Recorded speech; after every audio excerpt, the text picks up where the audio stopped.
ابن کثیر سے شروع اور آخر کے دور کے سلسلے روایت کی روایتوں میں سے ایک امام احمد کی روایت ہے کہ ایک مضبوط چرواہا جس کا نام احان بن اوس تھا صحرا میں اپنی بھیڑ بکریاں چرانے نکلا تھا تو وہ شخص یہودیوں میں سے تھا۔ ایک دن ایک بھیڑیا اس کی بھیڑیوں کے پیچھے بھاگا اور ان میں سے ایک بھیڑ کو پکڑ لیا اور چوراہا اس کے پیچھے بھاگتا رہا یہاں تک کہ اس نے اس سے اپنی بھیڑ واپس چھین لی۔ بھیڑیے نے غصے سے اس کی طرف دیکھا اور اپنی دم زمین پر رکھ کر بیٹھ گیا اور اچانک وہ انسانی زبان میں بولا، تم مجھ سے وہ کھانا کیوں چھین رہے ہو جو اللہ نے میرے لیے تیار کیا ہے؟ چرواہا بھیڑیے کے رویے کے اوپر حیران ہوا اور سوچنے لگا کہ بھیڑیا جو انسانوں کی طرح بولتا ہے، اور پھر وہ بھیڑیے کو دیکھتا رہا کہ وہ دوبارہ بولے تاکہ اسے یقین ہو جائے کہ اس نے کیا کہا تھا۔ پھر بھیڑیے نے اس سے کہا، میں تمہیں میرے انسانی زبان میں بولنے سے زیادہ حیرت انگیز بات بتاؤں؟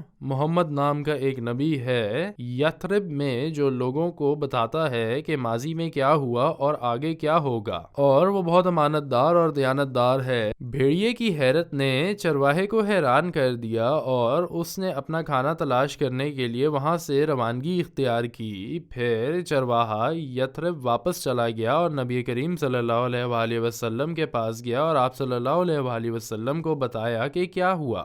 نبی صلی اللہ علیہ وآلہ وسلم نے بستی کے لوگوں کو جمع کیا اور فرمایا، ان کو بتاؤ کہ تم کیا کہہ رہے ہو۔ چرواہے نے بھیڑیے کے بارے میں اپنی کہانی سنائی، شہر کے لوگ حیران رہ گئے۔ پھر آپ صلی اللہ علیہ وآلہ وسلم نے فرمایا، یہ سچ کہہ رہا ہے۔ یہ قصہ سن کر چرواہا اور اس کے ساتھ بہت سے لوگوں نے مسلمان ہونے کا اعلان کیا۔ یہ کہانی ان معجزات میں سے ایک ہے جن کو اللہ تعالیٰ نے اپنے نبی صلی اللہ علیہ وآلہ وسلم کے لیے منفرد بنایا، اور ان معجزات نے بہت سے لوگوں کو دین اسلام میں لانے میں اہم کردار ادا کیا۔ محمد رسول اللہ والذین معه اشداء علی الکفار رحماء